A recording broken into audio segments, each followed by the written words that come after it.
Calls from the other side. Some of the scariest ghost stories do not require an apparition in order to be creepy. A few years ago, I began getting a series of strange phone calls around 3 in the morning. At first, the calls were sporadic, but then they began to occur every morning. Each time I would answer the phone, there was a high-pitched noise on the other end of the line, as an eerie mixture of static and wailing screams. Perplexed, I changed my phone number and the calls stopped coming in.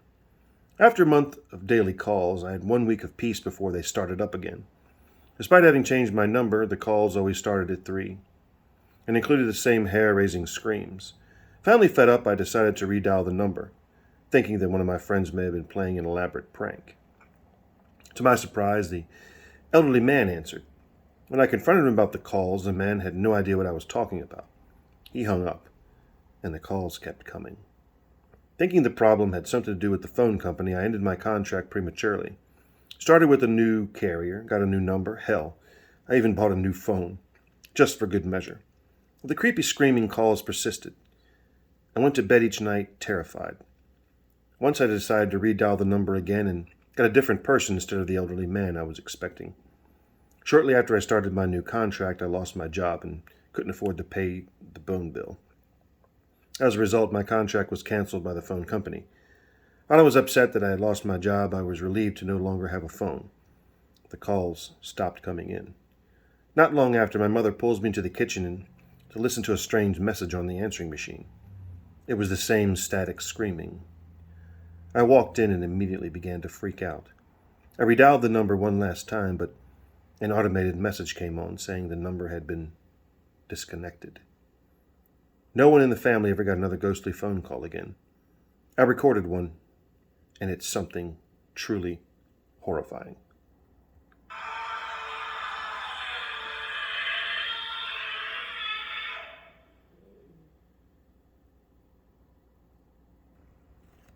The cell phone. A couple of months ago, my friend's cousin, a single mother, bought a new cell phone. After a long day of work, she came home, placed her phone on the counter, and went to watch TV. Her son came to her and asked if he could play with her new phone. She told him not to call anyone or mess with her text messages, and he agreed. At around 11:20, she was drowsy, so she decided to tuck her son in and go to bed. She walked to his room and saw that he wasn't there. She then ran over to her room to find him sleeping on her bed, with the phone in his hand. Relieved, she picked up her phone and went to inspect it. Browsing through it, she noticed only minor changes such as a new background, banner, etc. But then, she opened up her saved pictures. She began deleting the pictures he had taken until only one new picture remained. When she saw it, she was in disbelief.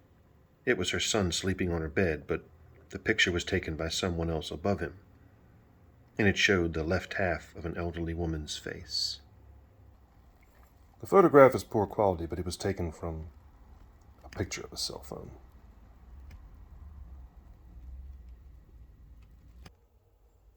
An old friend. When I was 37, I went to my high school reunion. I flew into the nearest airport and rented a car. The distance was about 35 miles through a very rural and almost abandoned part of the country. 3 miles outside of town, I see someone on the side of the road, flagging me down. It turned out that it was one of my guys I attended a school with. Jim, not his real name, gets in the car and we start talking. I had not seen him in 20 years, but he still looked the same, maybe a little older. We get into town and I ask him if he wants to come to the VFW and have a drink. He says, "No, just take me home." Jim's parents had lived only a few blocks from my grandmother's house, and I turned in that direction, but he said just to take him to the outskirts of town. There was a mobile home park out there, and I figured this is where he lived. When we reached the end of the turn, he just said, "Drop me here. It was a good day to see you again, buddy." He then walks off into the night. I go to the VFW and meet some of my old classmates. We start to talk, and as we're talking about who was coming to the reunion, I mentioned I had just picked Jim up, and it's about 3 miles east of town, and dropped him off. Everyone in the room gets quiet.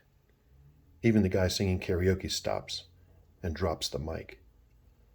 My cousin goes white as a new t-shirt.